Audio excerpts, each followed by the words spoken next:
तो question number 3 है, एक कंपनी इशू कर रही है 10 लाख रुपए के 10% रिडीमेबल डिवेंचर जिनकी आप पेमेंट टाइम पीरियड पे कर देते हैं, 10 साल, 5 साल, 15 साल बाद पेमेंट कर देते हैं आप, तो वो रिडीमेबल डिवेंचर होते हैं। तो 10% redeemable debenture at a discount of 5% discount पे आपने क्या करा है, इनको इशू करा है। उसके बाद कॉस्ट ऑफ फ्लोटेशन अमाउंट दे रखी है 30,000 रुपये की, ये भी एक्सपेंसेस दे रखे हैं आपको।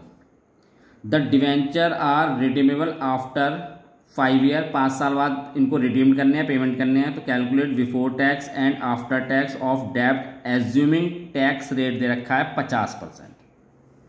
ठीक है, तो अब इस क्वेश्चन को करना क्या है, कॉस्ट आपको दे रखी है, सबसे पहले कॉस्ट ही चाहिए होती है, तो कॉस्ट आपको दे रखी है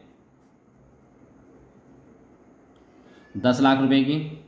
उसके बाद आपको इंटरेस्ट निकालना है, तो इंटरेस्ट रेट 10% है, 10 लाख का 10% 1 लाख आएगा। फिर उसके बाद आप लोगों को चाहिए होता है मैच्योरिटी नेट प्रोसीड्स, एनपी।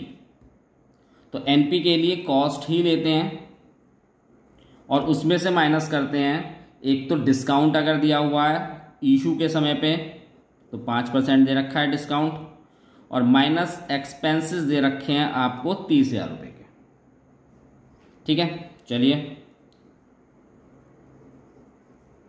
इसका 5% 50,000 और ये 30,000, टोटल 50,000 और 30,000, ये माइनस के 80,000 हो जाएगा। आप 10 लाख में से 80,000 सब्ट्रैक्ट करेंगे तो ये आएगा आपके पास 9,20,000।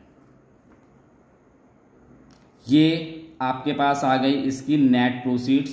नंबर ऑफ ईयर, पेमेंट कब करनी है आपको, 5 साल बाद, और इसकी मैच्योरिटी वैल्यू दे रखी है एमवी। अगर क्वेश्चन में उसने ये नहीं बताया कि 5 साल बाद पेमेंट करनी है कितनी, तो फिर क्या करेंगे, जो कॉस्ट होगी वो ही उसकी मैच्योरिटी वैल्यू होगी। ठीक है, आपके पास ये सारी चीज आ चुकी हैं। अब हम क्या करेंगे, इसमें फॉर्मूला अप्लाई करेंगे। तो सारी चीज आ चुकी है, फॉर्मूला क्या है, C D before tax I plus M V minus K N P upon N, M V plus K N P upon 2 into 100, ये फॉर्मूला है।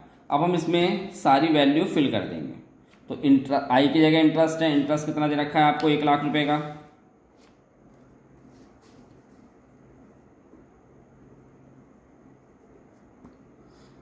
मैच्योरिटी वैल्यू 10 लाख है, माइनस एनपी, एनपी आपके पास 9,20,000 है, अपॉन 5, ये यहीं तक रखेंगे क्योंकि ये पूरा डिवाइड नहीं होगा, डिवाइड नीचे वाली वैल्यू होगी। अब इसके बाद फॉर्मूला क्या है, M V plus N P upon 2।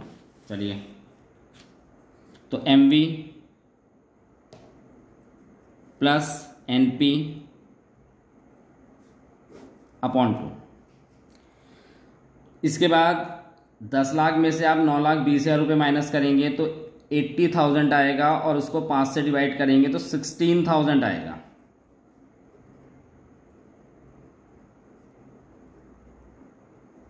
मैंने 10 लाख में से 9,20 माइनस करा, 80,000 आ गया, और उसको 5 से डिवाइड करेंगे तो 16,000 आ गया। उसके बाद इन दोनों को ऐड करके डिवाइड बाय आप 2 कर देंगे तो ये 9,60,000 आएगा। अब ये दोनों प्लस हो जाएंगे, 1,16,000, 9,60,000 इंटू 100, और आप लोग इसे सॉल्व कर लेंगे तो 12.08% आएगा आपके पास C D before tax. After tax भी बोला तो उसने टैक्स रेट 50% दिया हुआ है, तो चलिए आफ्टर टैक्स भी निकाल लेते हैं इसका। सी डी आफ्टर टैक्स, तो सी डी बिफोर टैक्स और 1 माइनस टैक्स रेट। अब सी डी बिफोर टैक्स तो ये आया,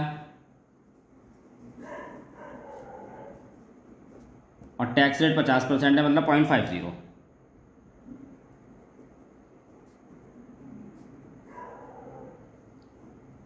एक में से 0.5 माइनस करेंगे 0.5 आएगा और इसकी मल्टीप्लाई कर देंगे,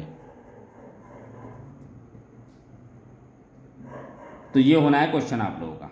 ठीक है, अगला क्वेश्चन हम करते हैं 4।